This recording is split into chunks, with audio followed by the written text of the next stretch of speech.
Good evening friends. जैसा कि मैंने प्रीवियस लेक्चर में आपको फार्मवर्क में एल्युमिनियम फार्मवर्क के बारे में डिस्कस किया और उस पर लगने वाले लोड्स के बारे में डिस्कस किया। अब हम देखेंगे कि उसका किन प्रोविजंस को ध्यान में रखते हुए कैसे हम फार्मवर्क को सेट करते हैं, जिससे जो हमारे डिसएडवांटेजेस मैंने बताया था कि डिफ्लेक्शन आ जाते हैं, उसको कैसे ओवरकम किया जा सके, बाकी चीजों को कैसे कम किया जा सके। तो हम देखते हैं construction of the formwork. Formwork को हम साइड पे कैसे कंस्ट्रक्ट करते हैं। First one is the centering, propping and the centering. Second one है shuttering, provision of the camber, cleaning and the surface treatment. इसको हम एक एक करके डिस्कस करेंगे कि फर्स्ट में हम क्या करते हैं, सेकेंड में क्या करते हैं, थर्ड स्टेप पे क्या करते हैं और फाइनली हम क्या करते हैं। फर्स्ट वन है हमारा प्रोपिंग एंड सेंटरिंग। हम साइड पे जो हमारे स्टील के पाइप्स होते हैं या टिम्बर के लॉक्स होते हैं, उनको हम सेंटरिंग करते हैं पहले कि किस पोजीशन पे हमको उन्हें होल्ड करना है, जिससे कि नीचे सेटलमेंट ना हो, जहां की सॉइल की बेयरिंग कैपेसिटी सफिशियंट हो कि वो हमारे जो इम्पोज्ड लोड है, जो मैंने प्रीवियस लेक्चर में बताया, इम्पोज्ड लोड, डेड लोड, ये सब जब फाइनली अप्लाई हो जाए तो हमारा सॉइल उसे बियर कर सके।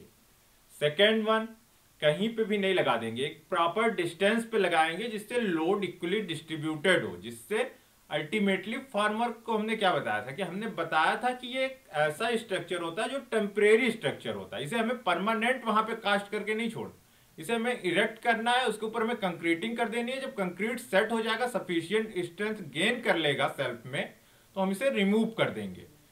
अगर हम बहुत ज्यादा हैवी मटेरियल यूज कर लेंगे या बहुत मजबूत मटेरियल मत से बनाने की कोशिश करेंगे, तो अल्टीमेटली क्या चीजें होंगी कि अल्टीमेटली इसकी कास्ट बहुत ज्यादा बढ़ जाएगी। और मैंने जैसे ही पहले दिन से मैंने फोकस किया इस बात पे कि सिविल कंस्ट्रक्शन वर्क में इकोनॉमी अचीव करना बहुत बहुत इंपॉर्टेंट है। अल्टीमेटली आप कोई भी प्रोडक्ट बना के कंज्यूमर को देंगे, जब तक वो कास्ट इफिशिएंट नहीं होगा, आप मार्केट में सक्सेस नहीं हो सकते। आज के टाइम में कंपटीशन बहुत ज्यादा है। आप प्रूविंग एंड सेंटरिंग के बारे में देखते हैं। Props are the used to centering में विद स्टील, टिम्बर पोस्ट। जैसे कि मैंने बताया आपको, स्टील के लॉक्स हो सकते हैं, टिम्बर पोस्ट हो सकता है, pillar made by the BRICS.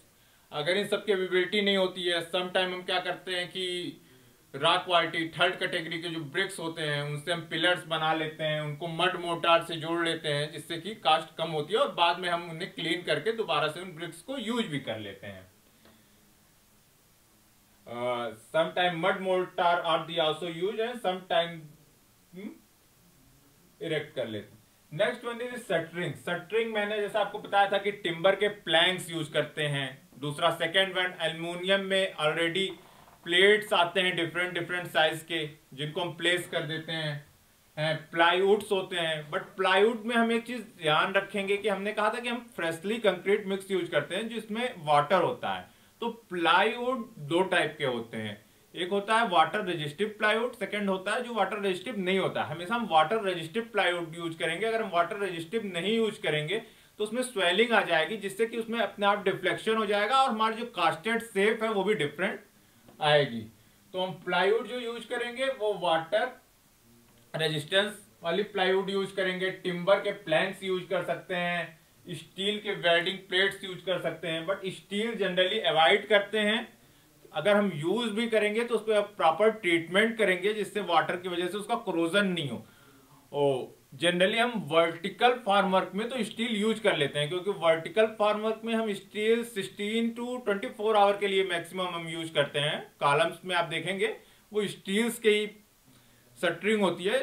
24 our maximum हम यूज करते हैं। एक दिन कास्ट करते हैं, नेक्स्ट दिन आके हम उसको रिमूव के उसके ऊपर पिलर्स कास्ट कर देते हैं।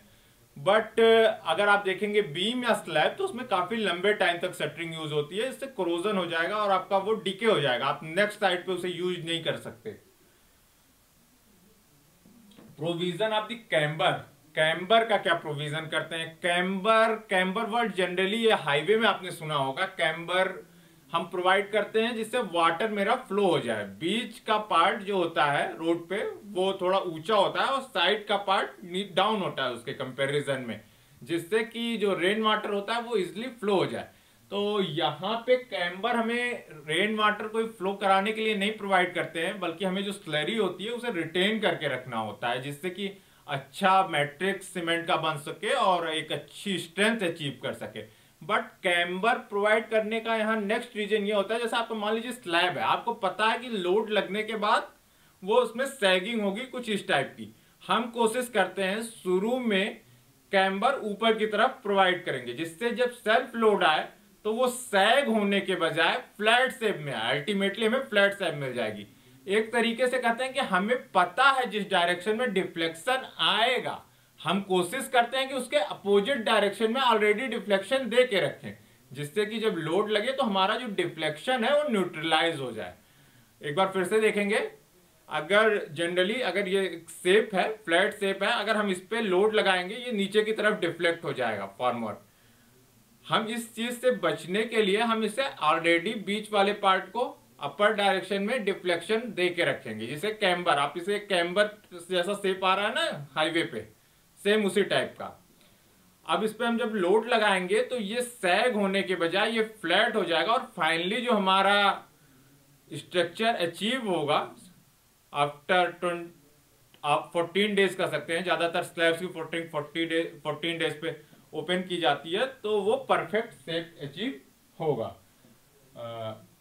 आप इस स्लाइड में देख सकते हैं कि कैम्बर का क्या यूज है। एक बार मैं साइड हो जा रहा हूं, आप स्लाइड को पूरा देख सकते हैं।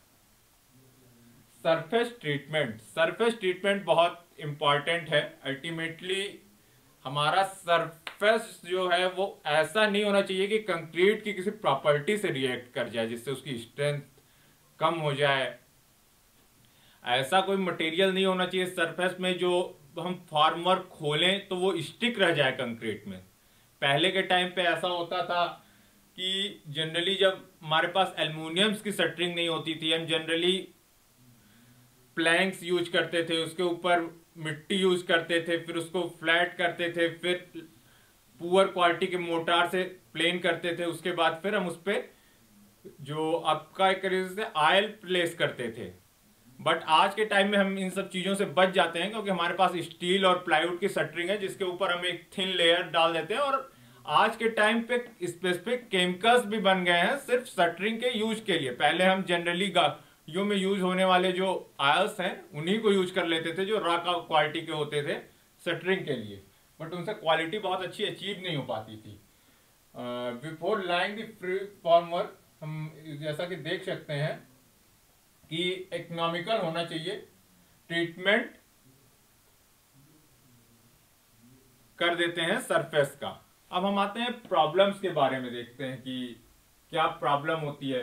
फॉर्मवर्क में एक्चुअली ज्वाइंट्स बहुत होते हैं। ज्वाइंट्स को अच्छे से करना इसलिए इंपॉर्टेंट है क्योंकि अगर आपके time of the placing of the concrete, आप कंक्रीट के प्लेस करते वक्त अगर आपकी कोई ज्वाइंट ओपन हो गई, आपका उस समय जो पूरा फ्लो होता है, कंक्रीट एक्चुअली सेट बहुत जल्दी होती है। अगर एक बार सेट हो जाती है तो अल्टीमेटली उसकी स्ट्रेंथ बहुत कम हो जाती है।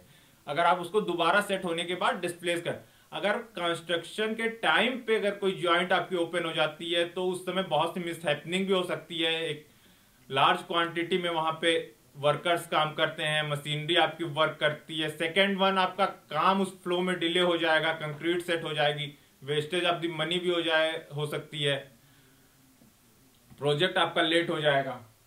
तो ज्वाइंट्स को हम बहुत टाइटली होल्ड करने की कोशिश करते हैं। हम नहीं चाहते कि हमारा कोई ज्वाइंट रोटेट करे, ट्विस्ट करे। इन सब चीजों के बचने के लिए प्रॉपर प्रोविजन प्रोवाइड करते हैं। जहां हमें लगता है कि ये कार्नर के ज्वाइंट हैं, उनको हम एक्स्ट्रा सपोर्ट देके होल्ड करते हैं। ज्यादातर ट्विस्टिंग जो होती है हमारी, वो साइड के जो हमारे लॉक्स होते हैं उनमें होती है। उनसे बचाने के लिए हम उनको एक्स्ट्रा सपोर्ट प्रोवाइड कर देते हैं बाहर से। सेकेंड प्रॉब्लम में हम देखते हैं इनएडिक्वेट ब्रेसिंग। ब्रेसिंग जनरली हम प्रोवाइड करते हैं। आपने ब्रेसिंग जनरली देखा होगा, स्टील स्ट्रक्चर जहां हम यूज करते हैं फैक्ट्रीज में, वहां पे ब्रेसिंग प्रोवाइड होती है। आपने देखा 2 कॉलम, इनमें लैटरल बकलिंग ना हो। बकलिंग मतलब आप समझते हैं, वो कंप्रेशन के बजाय बेंडिंग में फेल हो जाती हैं। अगर आप उसका रेडियस ऑफ जायरेशन या आप स्लेंडरनेस रेशियो का नाम सुने होंगे, अगर स्लेंडरनेस रेशियो ज्यादा होता है तो बकल आउट हो जाता है। इस टाइप का कोई कॉलम है, ये कंप्रेशन में नहीं आपका फेल हो रहा, आपने ऊपर नीचे से लोड लगाया जिसके कारण ये बकल आउट हो। इस चीज से बचने के लिए हम इसे प्रॉपर ब्रेसिंग यूज करते हैं दो लॉक्स के बीच में। आप स्लाइड पे देख सकते हैं कि लेटरल टाइज हम यूज करते हैं, लेसिंग यूज करते हैं।